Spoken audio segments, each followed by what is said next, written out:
Dear students, मैं doctor पूर्णिमा दीक्षित आपको BSc second year में द्वितीय व तृतीय संक्रमण श्रृंखला तत्वों के रसायन के बारे में बता रही हूँ, पढ़ा रही हूँ। Chemistry of second and third transition series elements. इससे पहले लेक्चर में आपने पढ़ा द्वितीय संक्रमण श्रृंखला तत्वों के इलेक्ट्रॉनिक विन्यास किस प्रकार से परिवर्तित होते हैं। अगर तृतीय संक्रमण श्रृंखला को देखें तो ये छठे आवर्त में है तथा इसके आरंभ में 5D कक्षकों के अतिरिक्त 4F कक्षक भी रिक्त होते हैं।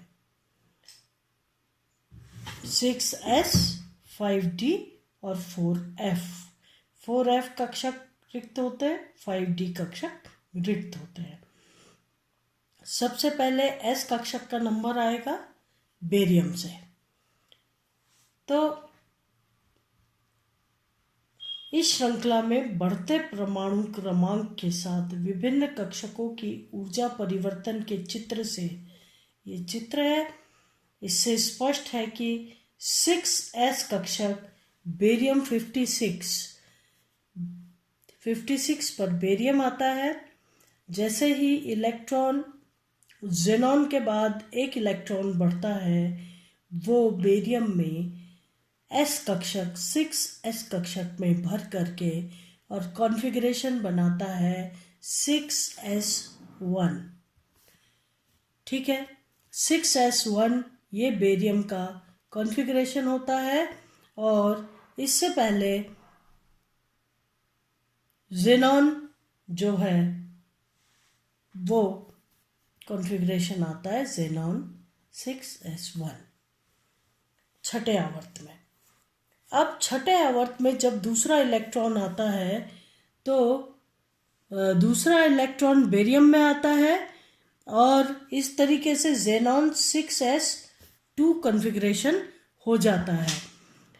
इसके बाद लैंथेनम, इट्रियम, स्कैंडियम के नीचे इट्रियम और इट्रियम के नीचे लैंथेनम थर्ड B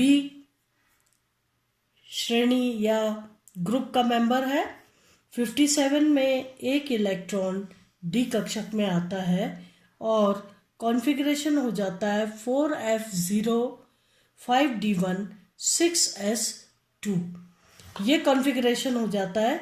तो बेरियम में जहाँ S कक्षक भर करके और विसरित हो जाता है, ऊर्जा में ऊपर हो जाता है, वहीं अगले इलेक्ट्रॉन के लिए 5D कक्षक ऊर्जा स्तर में बहुत कम होने लग जाता है और लैंथेनम में ये एक इलेक्ट्रॉन D कक्षक में प्रवेश करता है, 5D कक्षक में प्रवेश करता है।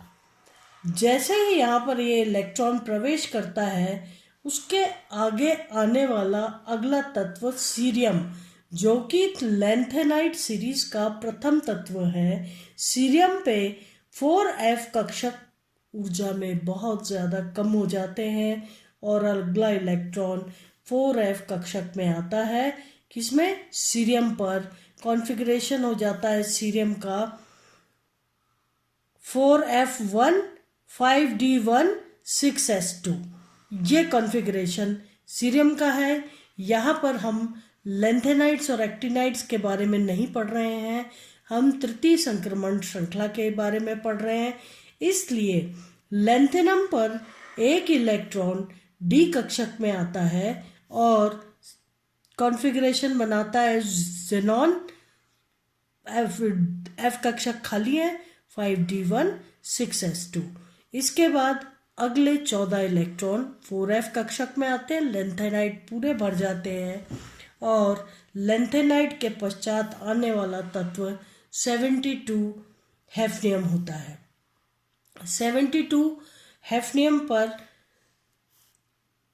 दूसरा इलेक्ट्रॉन जो आता है वो D कक्षक में आता है और कॉन्फ़िगरेशन हो जाता है 5D2, 6S2। ठीक है, तो तत्व लेंथेनम 57 में 5d स्तर की ऊर्जा 6s कक्षक से कम हो जाती है, अतः 57वां इलेक्ट्रॉन 5d कक्षक में स्थान ग्रहण करता है। उसके पश्चात अगले तत्व सीरियम में 4f कक्षकों की ऊर्जा तेजी से कम होने लगती है और यही कारण है कि सीरियम में से इलेक्ट्रॉन एक एक करके और ल्यूटेशियम तक भरते जाते हैं।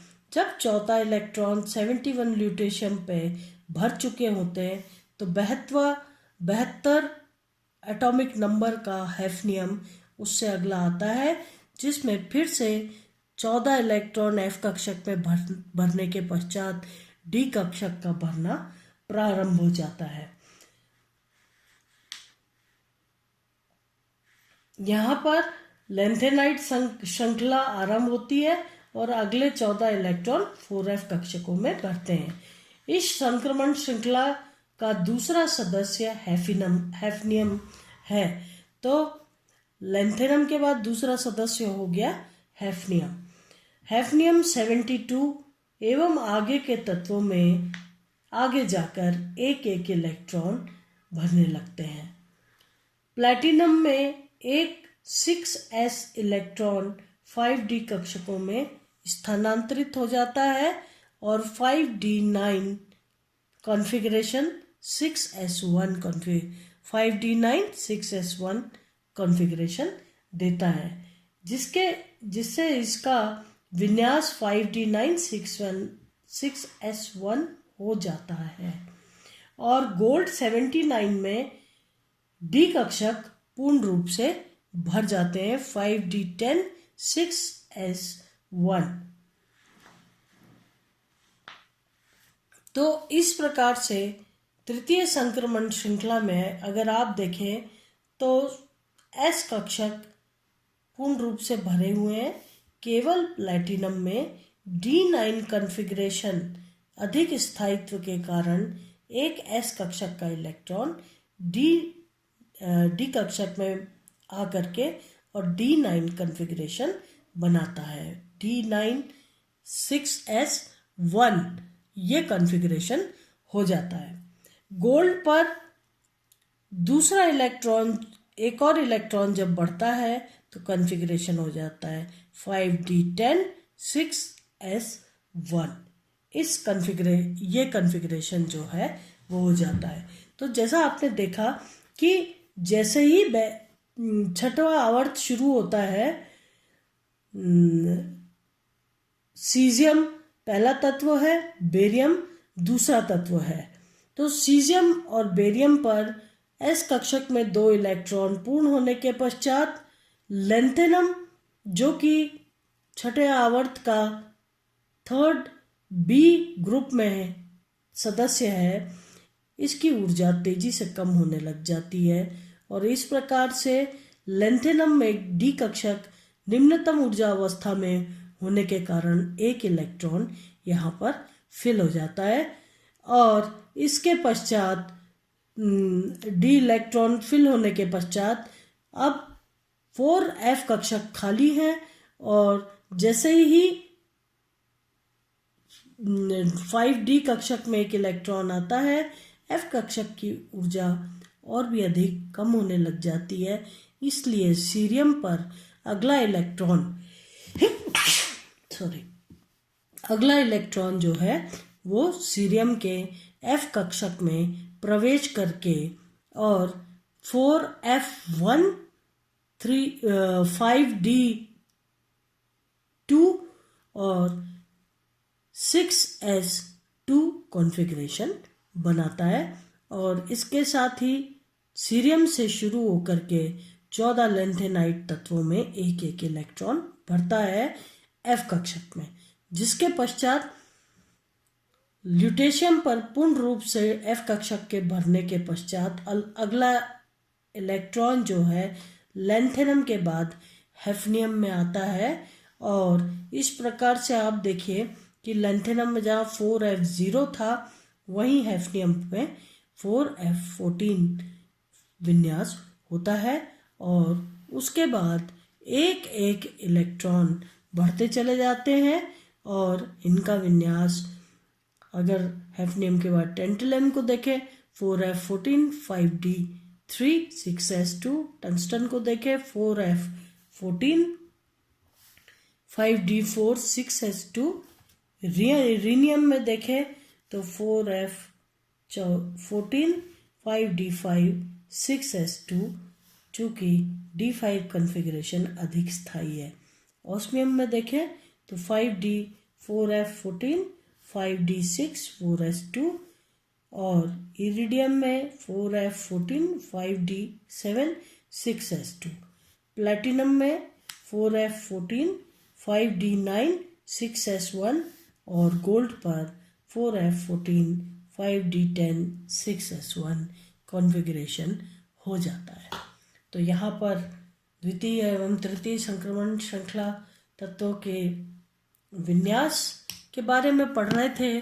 अब नेक्स्ट लेक्चर में हम इनकी ऑक्सीकरण अवस्थाओं का तुलनात्मक अध्ययन करेंगे। धन्यवाद।